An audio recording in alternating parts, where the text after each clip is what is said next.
Daniel, please don't leave me now that I need you the most. I can't fight this cancer alone. Please don't leave me all alone by myself.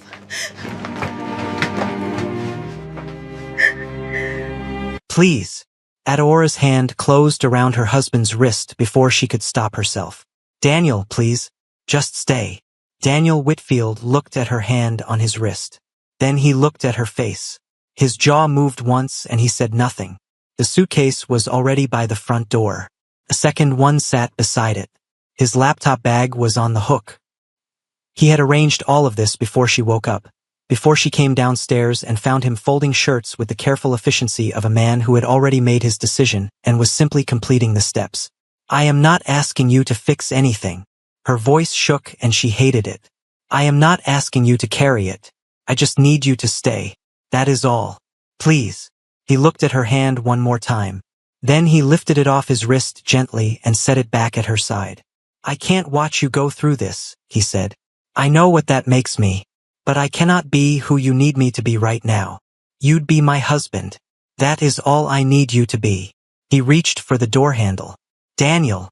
Her voice broke completely. I have nobody in this city. My whole life. I left Lagos, I left everything. For you. You knew that. You married me knowing that. Please. Please don't leave me here alone. He picked up the first suitcase. Then the second. He looked at her once more at the door. And she saw it in his eyes, the genuine sorrow of a man who had already chosen himself, and he walked out. The door clicked shut. She stood in the hallway for 3 seconds. Then she grabbed her keys and ran. She did not stop for shoes. She hit the stairs at a run and came out of the building onto the street in her socks, and the October air slapped her face. The pavement was wet. She saw him immediately, 20 meters ahead, loading the second suitcase into a waiting car. Daniel! Her voice cracked across the noise of the street. He turned. He saw her. He shook his head once, small, private, and reached for the car door. She caught up with him just as he pulled it open. If you get in that car. She was breathing hard, her socked feet soaked through. Daniel, look at me. Please look at me. Adeora. Her name in his mouth like the end of something. Then keep your promise. Her voice was shaking so badly the words came out in pieces. You promised me. Keep it. He looked at her for one long moment. The engine idled. A bus horn sounded somewhere behind her. I can't, he said quietly. He got in. The door closed. The car pulled into traffic, signaled, and was gone. The street kept moving around her. A delivery man with a trolley. 2 schoolgirls arguing. The coffee shop across the road with its lights on and someone inside laughing. Adeora's legs gave out. She went down without stumbling, her body simply folded. Her knees hit the pavement. Her hands went flat against the wet concrete. Her vision narrowed and the street sounds stretched thin and distant. The last thing she felt was the cold of the pavement against her cheek. Seo Juno had been crossing that same street when he saw her run out of the building in her socks. He slowed. He watched her catch the man at the car, watched the shape of the conversation without hearing it, her leaning forward, him already half inside the door. The car leaving. Her standing there watching it go. He was still watching when she went down. He reached her in seconds. He crouched and pressed 2 fingers to her neck. Pulse present. Unsteady. But there. Breathing shallow. He called the ambulance with one hand and stayed close to her with the other. Stay with me, he said, though she could not hear him. The street kept moving around them. He stayed where he was. The ambulance came in 6 minutes. When the paramedic asked if he was with her, Juno said yes without thinking. Once he had said it, he found he could not take it back. The ambulance arrived in 6 minutes. Juno rode with her because when the paramedic asked if he was with her, he said yes before he thought about what that meant. And once he had said it, he found he could not make himself take it back. Before we continue with the story, I would like to warmly welcome you to my channel, Soul and Soul Stories by Andra. To everyone returning, welcome back. And to those joining for the first time, I'm truly glad you're here. Kindly take a moment to like, subscribe, and become part of our growing storytelling family. And tell me where you're watching from in the comments, because this story is only just beginning. She woke in a hospital room at 11 a.m. with an 4 in her arm and a stranger sitting in the chair beside her bed. Adeora blinked at the ceiling and then turned her head. The man was Korean, somewhere in his mid-30s, dressed in a dark gray suit that was well-made and slightly damp at the shoulders from the weather. He had the look of someone who had somewhere else to be and had made a private decision not to go there. He was looking at his phone when she turned her head, and he looked up a moment later as though he felt her attention. "You're awake," he said. His Korean was accented slightly. She would find out later he had spent 4 years in London, but the sentence was simple and she caught it. She stared at him. "Who are you?" "Co Juno." He put his phone away. "I was on the street when you collapsed. I called the ambulance." She looked at the 4 in her arm. She looked at the ceiling. She did a brief survey of her situation. Hospital bed, hospital gown, stranger in the chair, no husband, no shoes, cancer. And then she looked back at the ceiling and breathed. "Is there someone I should call?" he asked. "No." He nodded as though that was a complete answer. He did not push. A nurse came in 20 minutes later and Adeora answered the medical questions quietly. Blood pressure had dropped. She needed fluids. The oncology team had been notified because her file was in the system and the collapse had triggered a referral. Someone from oncology would be down to see her before she was discharged. When the nurse left, the man, Juno, was still in the chair. "You can go," Adeora said. "You've been very kind. I'm fine now. I'll leave after the doctor comes," he said. She looked at him. "I don't know you." "I know." He said it without discomfort. "But you said there's no one to call. So I'll stay until the doctor comes and then I'll go." She did not have the energy to argue with him. She turned back to the ceiling. The doctor from oncology was a small Korean woman with reading glasses and a direct manner that Adeora immediately trusted. She reviewed the file, asked questions, adjusted one of Adeora's upcoming treatment dates, and explained in careful detail what the collapse most likely meant. Not a progression, but a sign that the stress response her body was under was affecting her cardiovascular function. She needed to begin chemotherapy as scheduled. She needed to eat. She needed, the doctor said with pointed gentleness, to reduce extreme emotional stress. Adeora almost laughed. After the doctor left, Juno stood and put on his jacket. He had stayed exactly as long as he said he would. He picked up his bag and then paused. "Your first chemotherapy session," he said. "When is it?" She looked at him steadily. "Why?" "I'd like to arrange a car for you. You don't have to speak to the driver. You don't have to acknowledge me at all. But you shouldn't be taking public transport to your first session." She studied him for a moment. He met her gaze with the same even patience he had maintained since she woke up. "Thursday," she said. 8 in the morning. He nodded. "There'll be a car outside your building at 7:30. He reached into his jacket and put a business card on the bedside table. "If the time needs to change, message that number." Then he left, quietly, without ceremony, as though arranging transport for a stranger he had found unconscious on a street was simply what a person did on a Tuesday morning. Adeora picked up the card and looked at it for a long time. She went home to an apartment that felt differently sized than it had that morning. Daniel had taken more than she expected. The good reading lamp from the study. The French press she had bought at a market. 3 of the 4 framed prints from the hallway. He had left one, which somehow felt more deliberate than if he had taken all of them. There was a rectangular clean patch on the wall where the largest one had hung for 4 years. She stood in the hallway for a while looking at that clean patch. Then she went to the kitchen and made tea with a tea bag because the French press was gone, and she sat at the kitchen table and drank it, and she did not cry. She would allow herself to fall apart later. There were things to organize first. She called her sister in Lagos that evening. Chidinma answered on the second ring and Adeora told her everything. The diagnosis, the treatment plan, the morning, Daniel, all of it, in a steady voice that only broke once, briefly, in the middle of a sentence about the suitcases. Chidinma's silence on the other end was the kind that meant she was sitting somewhere very still and absorbing damage on Adeora's behalf. "I'm coming," Chidinma said when Adeora finished. "You have 3 children and a job." "Adeora, I'm going to be fine." The doctor said curable. "I wrote it down. I have it in 3 places." She looked at the window. "I just wanted you to know." There was a long pause. "Call me every day. Every 2 days. Every day, Adeora." "Fine. Every day." She hung up and sat in the quiet kitchen for a long time. Then she took out Juno's business card and sent a message to the number on it.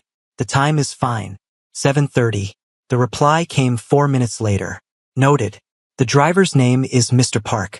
He'll be in a black car. That was all. She put the phone down and went to bed. Thursday morning, Mr. Park was outside at 7:25. He was a quiet man of around 60 who handed her a paper bag through the window when she got in. Plain bread and a bottle of water, and did not say anything beyond good morning. The ride to the hospital was smooth and silent, and she sat in the back and watched Sol move past the window and held the paper bag in her lap because she was not hungry, but she appreciated that someone had thought about whether she would be. She did not see Juno that day, but when she came out of her first chemotherapy session 4 hours later, pale and unsteady and carrying a clinic bag full of anti-nausea medication, Mr. Park was waiting in the same spot. She had not arranged a return journey. She had assumed she would manage the subway. She got into the car and did not ask. A message came through as the car pulled away. "How are you?" She looked at the message for a while. She typed, "Tired." Then she added, "Thank you for the car."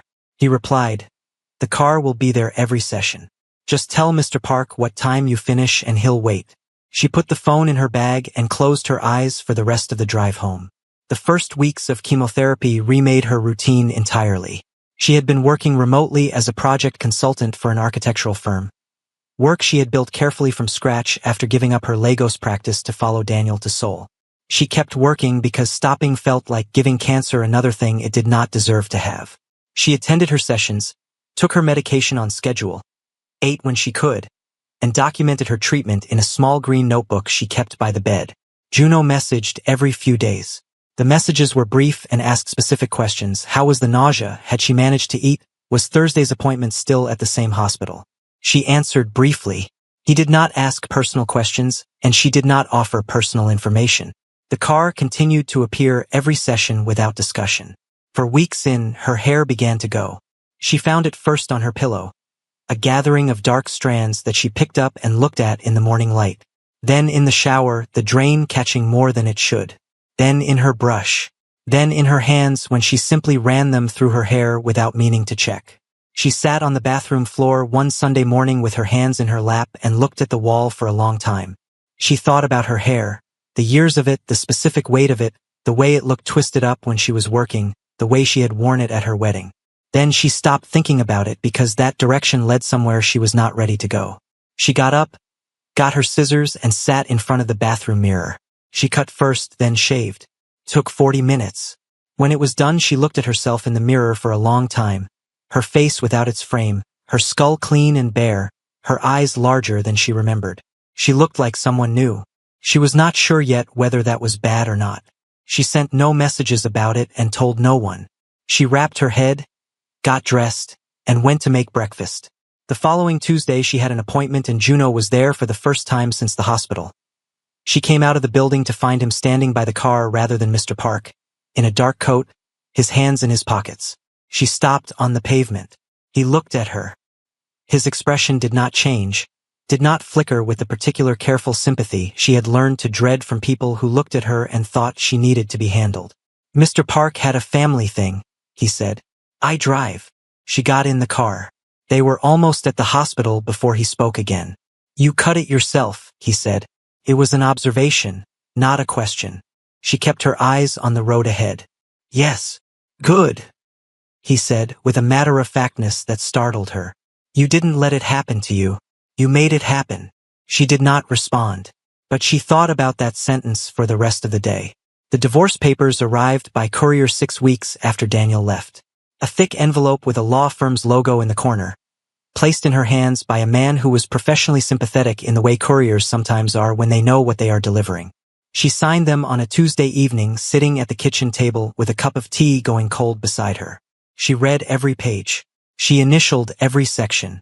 She signed her name at the bottom with the same steady hand she had used to sign the marriage certificate 4 years earlier in a registry office in London on a bright April morning when she had believed, completely, in what she was doing.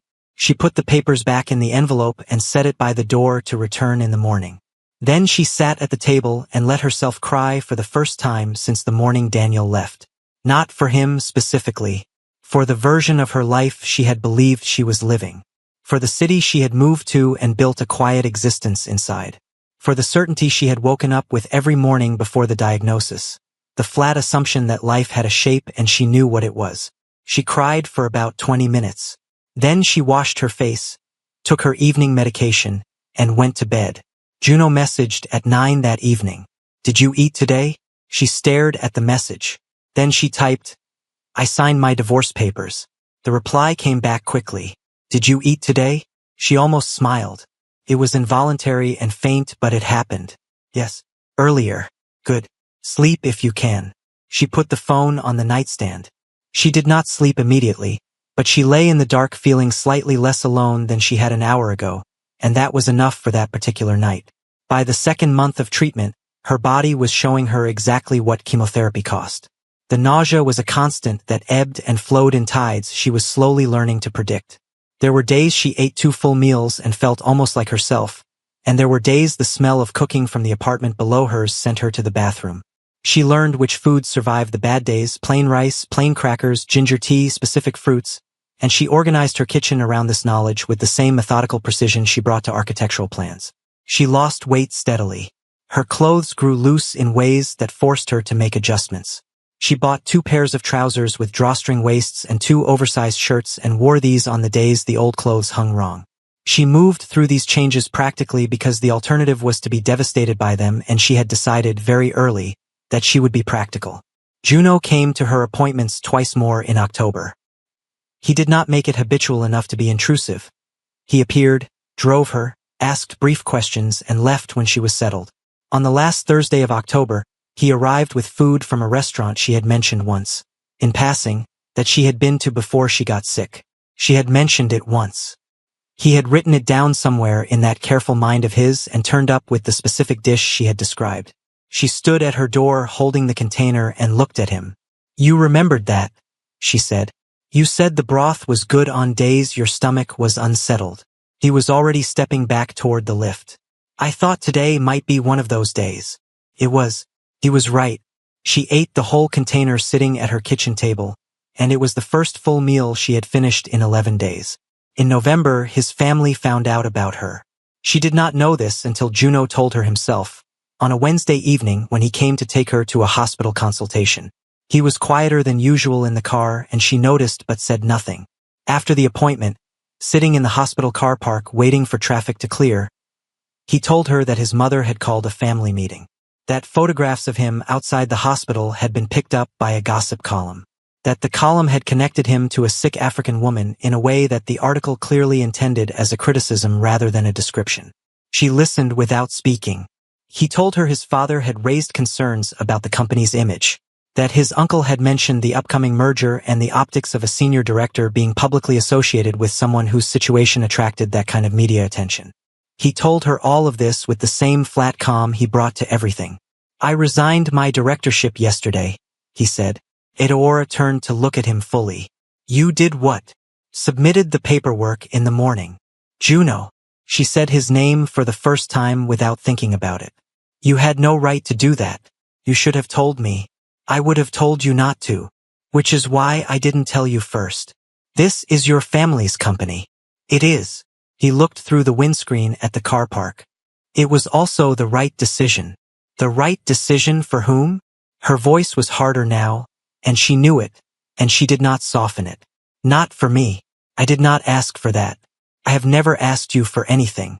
You show up, you help, and I accept that because I am running out of energy to refuse things that are genuinely useful. But sacrificing your position in your family's company because of a gossip column, that is not something I can accept. He was quiet for a moment. Have you finished? She pressed her lips together. I didn't resign because of you, he said. I resigned because they asked me to end a friendship with a person who has done nothing wrong, and I found I couldn't do that. The decision is mine and the reasons are mine, and I don't require your permission or your guilt. He started the engine. The traffic should be moving now. She sat in the passenger seat with her hands folded in her lap and looked out the window the entire drive home. When the car stopped outside her building, she sat for an extra moment. Thank you, she said, for the appointment, and for telling me. Of course. She got out. At the door of her building, she paused and looked back at the car. He was still there, waiting to see her safely inside. She lifted one hand briefly and went in. She went up in the lift and stood in her apartment and put both hands over her face and breathed for a long time. He had given up his position in his family company and told her with the same tone he used to ask if she had eaten. She did not know what to do with that. She had no category for it. She put it somewhere in her chest and left it there because she could not deal with it yet, on top of everything else. December was the hardest month. The cumulative effect of the chemotherapy was sitting in her body now like a weight she carried constantly. She tired quickly and thoroughly. A trip to the hospital and back left her needing to sleep. She sometimes lost an hour in the middle of the afternoon, waking disoriented in her chair with the window dark and her laptop still open. She coughed blood for the first time on a Wednesday. She was in the kitchen alone making tea when it happened. She coughed into her hand and looked at what was there and stood very still. Her first instinct was to clean it up before anyone could see, which was absurd because she was alone, and she recognized the absurdity and stood there anyway for another moment before she went to the sink and washed her hands and then called her oncologist. The doctor called back within the hour and asked her several specific questions and adjusted her medication and told her this was a known side effect at this stage of the protocol and gave her clear instructions about when it became an emergency. Edaora wrote everything down in her green notebook. Then she sat at the kitchen table and stared at her hands. Her phone lit up on the counter. Juno's name on the screen. She did not know how he sensed the timing of things the way he did. She would think about that later. She picked up the phone and answered. "I coughed blood today," she said. No preamble. He was quiet for 1 second. "What did the doctor say?" She told him. He listened to all of it without interrupting. When she finished, there was a brief silence. "Are you alone right now?" "Yes. I'll come by." "Juno, you don't have to." "I know I don't have to." A pause. "I'll be there in 30 minutes. Don't clean anything. Don't tidy. Don't manage anything between now and when I get there." She almost argued. She was very good at arguing. But the truth was her hands were still shaking slightly and the kitchen felt very large and quiet and she was tired in a way that went past the body into something deeper. "Fine," she said. He arrived in 28 minutes. He let himself into the lobby using the code she had given him weeks ago for Mr. Park's use. She buzzed him up and opened the door and he came in carrying a paper bag and looked at her once. That direct, unfiltered assessment he had done since the first day, and went to the kitchen and put the kettle on. They sat at the kitchen table and drank tea.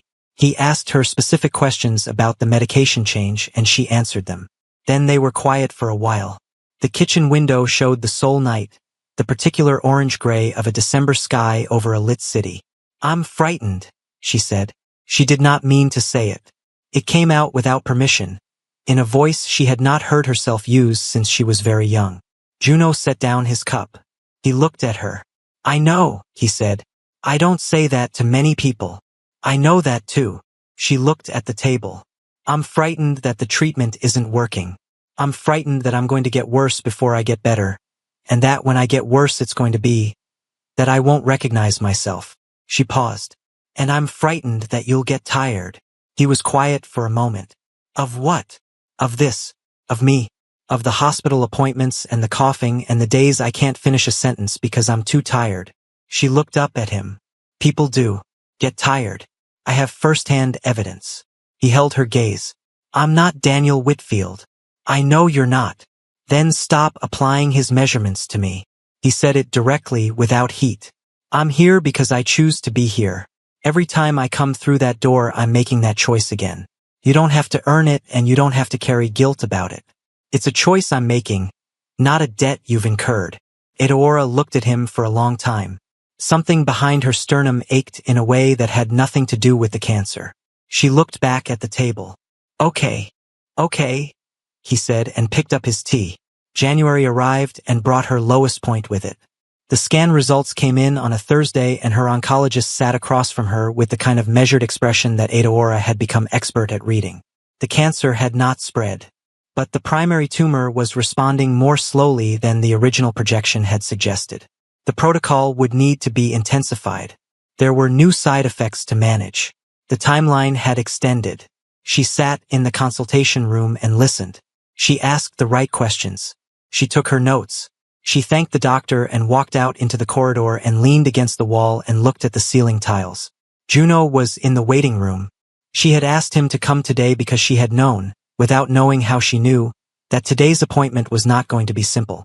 He stood up when she came through the door and looked at her, and she shook her head slightly. Not yet, not here. And he sat back down and waited while she collected her things in her coat and her composure. In the car, she told him. All of it. He drove and listened and asked one or two specific questions and said almost nothing else until they were parked outside her building. Then she said it. She had been building toward it for weeks, and the scan results had clarified something for her. Sharpened a decision she had been circling. I need you to stop coming, she said. Juno looked at her. I'm serious. She kept her voice steady. The timeline has extended. The treatment is getting harder. What is ahead of me, the next few months, is going to be more difficult than what's already happened, and I don't want you here for it. Ada Aura. Let me finish. She turned in her seat to face him. You walked into my life because you saw me collapse on a street. That was chance. You have been kind beyond anything I could have expected from a stranger or from a friend, and I am grateful. But you are spending your time in hospitals and your evenings messaging someone who is sick and getting sicker. And you gave up your position in your family's company, and I cannot be responsible for what this is costing you. She looked at him directly. You have a life, Juno. Go and live it. He looked at her for a long moment. Are you done? Yes. He nodded slowly. I'll give you the week, he said. I won't contact you for 7 days.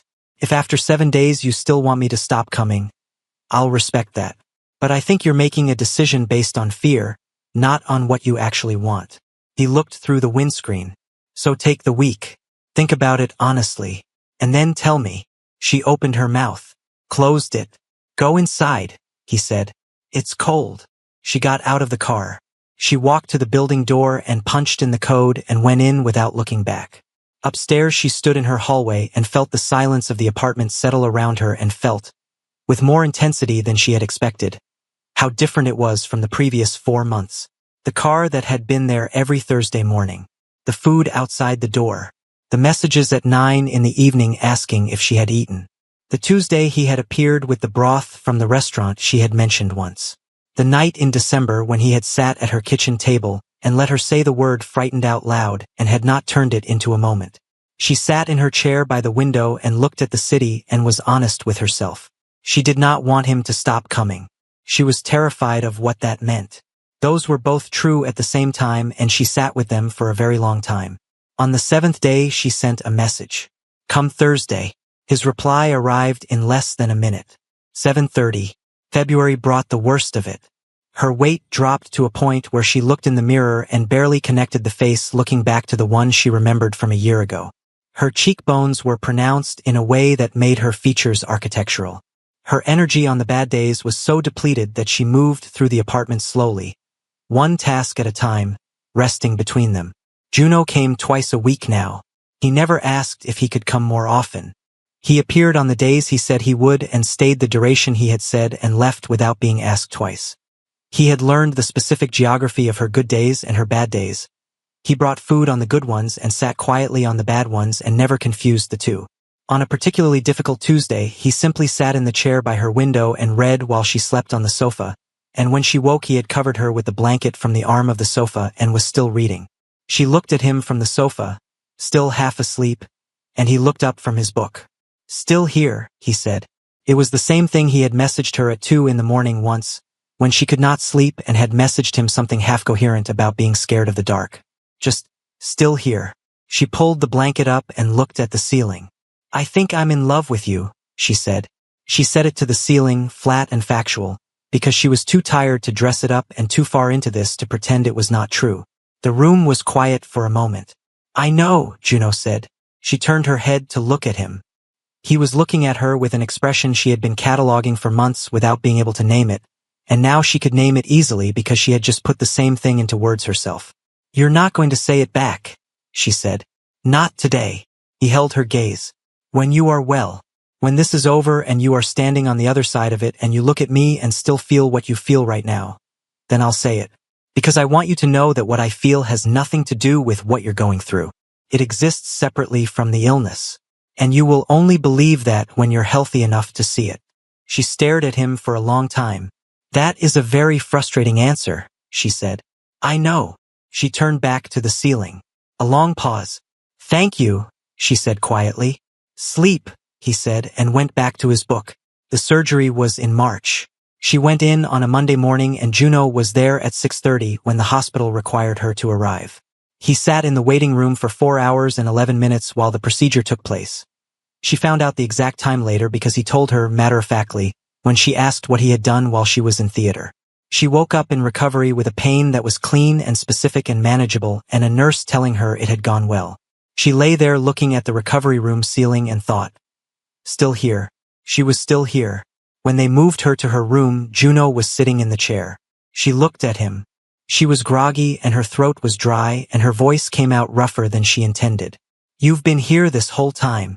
Yes. She looked at him for a long moment. He looked back. You've been crying, she said. His eyes were faintly red at the rims, and Juno was not a man whose face gave things away, but this it had given away. He did not deny it.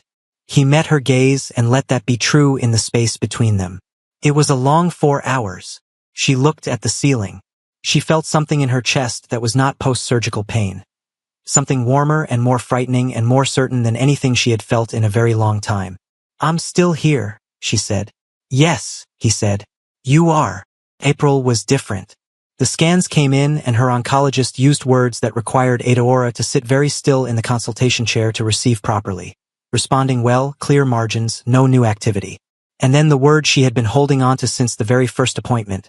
The word she had written in 3 places and carried through 6 months of treatment like a rope in her hand. Curable. Her oncologist smiled for the first time in all of their appointments. She said, we'll keep monitoring. But what I'm seeing is what I hoped to see. Adeora walked out of the consultation room and into the corridor and stopped. Juno was in the waiting room. She pushed through the door and he stood up and looked at her and she shook her head, but differently this time, because her eyes were doing something wet and involuntary that she was not fully in control of, and her hands were pressed together at her chin, and the expression on her face was not the measured calm of every previous appointment. He crossed the waiting room in 4 steps. Tell me, he said. She said it's working. Her voice broke cleanly in the middle of the sentence. She said it's working, Juno. He stood very close to her. His hands came up and then he stopped himself, restraint, always restraint, and instead he pressed his forehead down to hers, just briefly, just the contact of brow against brow, 2 foreheads touching in a hospital waiting room while she exhaled 6 months of terror in one long shaking breath. I told you, he said quietly. I told you. You did. She pulled back and looked at him. Her eyes were wet and she did not try to manage it. You were insufferably right. Yes. He looked at her with that expression she could name now. I usually am. She called Chidinma that evening. Her sister picked up on the first ring because Chidinma had been picking up on the first ring for 6 months. Adeora said, the scans are good. The sound Chidinma made on the other end of the phone was something Adeora had never heard her sister make before. It was relief so large it sounded almost like grief. They talked for an hour. Then Adeora sat by the window with the soul night laid out in front of her and felt the particular quality of air in a life that had just shifted direction. Her hair was growing back. She had noticed it first 2 weeks ago. A soft layer, darker than she remembered, close to her head. She ran her hand over it sometimes without meaning to, the way you check something to confirm it is still true. She sketched for 3 hours that night. Architectural drawings, pages of them, floor plans and elevations and the small notations she used to make in the margins of her work before cancer reorganized her priorities. It felt like finding a room in herself she had locked and forgotten. Summer came gradually and her body came back to her in stages that were sometimes invisible until she noticed them suddenly. She could walk to the end of the street and back without resting. Then 2 streets. Then 4. She started eating full meals consistently. Her clothes began to fit differently, not the same as before, but her own again, properly occupied. Her hair grew in fully, thick and natural and close, and she wore it without a wrap for the first time on a Wednesday in June and stood in the bathroom mirror looking at herself for a long time. She looked different from before. She knew that. The year was written on her face in ways that were specific and permanent. She was not going to pretend otherwise. But she was standing upright in her bathroom mirror in June, and a year ago she had not been certain she would be. Juno came for dinner on a Friday in July. She cooked, properly, a Nigerian dish she had not made in over a year, the kind of cooking that required actual time and attention and energy she had simply not had. She had energy now. She used it deliberately. He came in and stopped just inside the kitchen door and looked at the stove and the counter and the clear evidence of several hours of cooking, and something moved across his face that she had learned by now to read accurately. "Sit down," she said. "It's almost ready." They ate at the kitchen table with the window open to the July evening and talked about things that had nothing to do with illness. A building she was working on for a client in Busan, a book he had finished, a conversation he had had with his younger sister who had, quietly and without informing the rest of the family, been sending Adaora messages of support since February. Adaora had told him this, and he had looked unsurprised and fond. After dinner they sat with tea and the window still open and the city going on below them. "You're different," he said. "Not a criticism. An observation." "I know. Good different." She looked at him across the table. "You said you would tell me when I was well." He met her gaze and held it. "I'm well, Juno." He was quiet for a moment. Then he said it. Simply, directly, in the same tone he used for everything. Because Juno did not perform emotion, he delivered it. "I love you.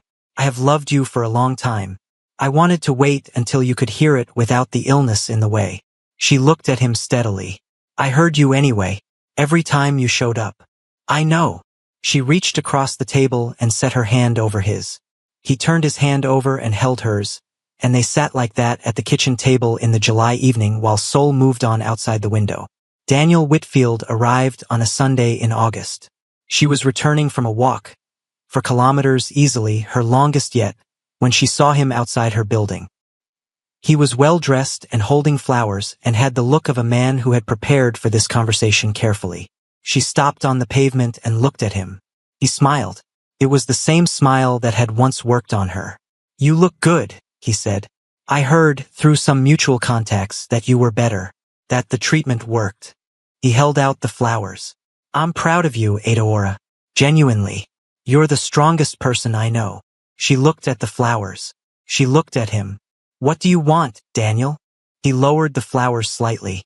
"I want to talk. I made a terrible mistake. I know that. I have had a year to think about what I did, and I know that there is no version of it that was acceptable." He paused. "But you're well now, and I was thinking that maybe, given everything, we could talk about." "Wait here," she said. She went inside. She took the lift to her floor. She went to the kitchen drawer where she had put the signed divorce papers the morning after she signed them, in the envelope with the law firm's logo, and she picked up the envelope and went back down. He was still on the pavement with his flowers and his prepared speech and his careful expression. She held the envelope out toward him and let go of it a half-second before his hand closed around it properly, so that it dropped and the contents scattered across the pavement between them. Pages of legal paper spreading across the August ground, her signature visible on the pages, his lawyer's letterhead face up in the sunlight. She looked at him. "Have a good life, Daniel," she said. She went inside and did not look back. She called Juno from the lift. He picked up on the second ring. "He came," she said. A pause. "What did you do?" "I dropped the divorce papers at his feet." She leaned against the lift wall. "On the pavement. In pieces." Juno was quiet for a moment. She could hear him breathe. Then, "Good. I thought you'd say that. Are you all right?" She thought about it honestly. "Yes," she said. "Actually, yes. I'll come tonight," he said. "If you want." "I want." The proposal happened in October, exactly 1 year after she had hit the pavement on a cold street in her socks. Juno took her to the sea, one of the things from her list that they had done during the treatment months, a place she had wanted to return to when she had the energy to feel it properly.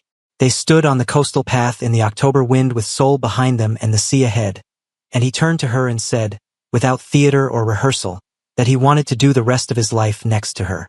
He said he was not asking because she was well or because a year had passed or because the timing was correct. He said he was asking because he had known for a long time and had been waiting for her to be ready to hear it properly. She looked at him in the October wind and thought about a Tuesday morning and a cold pavement and a stranger who had crouched beside her and not looked away. "Yes," she said. "Obviously yes." He smiled. It was the smile she had catalogued along with everything else, the one that happened rarely and meant something real when it did. She laughed. She had not expected to laugh, but it arrived and she let it. They were married the following April in a ceremony that was small and specific and entirely theirs. Her sister Chidinma flew from Lagos. Juno's younger sister attended against every piece of family pressure brought to bear, and stood beside Aotearoa with the particular loyalty of someone who had decided what mattered and acted on it. A handful of people who had proven themselves over the previous year. Nobody who needed to be impressed. Aotearoa wore an ivory dress she had chosen herself and wore her hair full and natural, and stood across from Sio Juno in the morning light and made promises she had every intention of keeping. He looked at her the way he had looked at her in every hospital waiting room, like a man who had made a decision and was entirely at peace with it. 18 months later, their daughter arrived on a Thursday morning in November, which felt appropriate because Thursdays had always been their day. The hospital appointment mornings, the early car, Mr. Park handing her bread and water through the window. She was born at 6:40 in the morning and Juno held her first and looked at her with an expression Aotearoa had never seen on his face before. Something that broke through all of the composure, all of the measured steadiness, and was simply undisguised. They named her Sio Adana, a name that carried both of them and all of it. Aotearoa held her daughter in the hospital bed and thought about October. About pavement and cold air and the receding back of a man who had chosen to leave. About a stranger who had crouched beside her and asked for nothing and given her everything that came after. She thought about the word the oncologist had said in the very first appointment before anything else, before the treatment plan and the statistics and the long road of it. Curable. She had held onto that word like a rope for an entire year. She looked at Juno, standing beside the hospital bed with their daughter's tiny hand wrapped around his finger. And she understood that the rope had held. Thank you for staying with this story to the very end. This one was heavy to carry and beautiful to tell. I want to know what you thought. Was Daniel wrong for leaving? Or was he at least honest about who he was? Did Juno stay too long? Or did he stay exactly as long as he should have? What was the moment that hit you hardest? Because for all of us it will be different. And have you ever loved someone through something invisible? Have you ever been the one being loved through it? Let me know in the comments because those are the stories that connect us. If this story moved you, please like and share it. Every like tells me to keep going, and every share brings someone new into this community. Subscribe to Soul and Soul Stories by Andra so you never miss what comes next. Because the next story is already waiting, and I promise it will find you right where you are.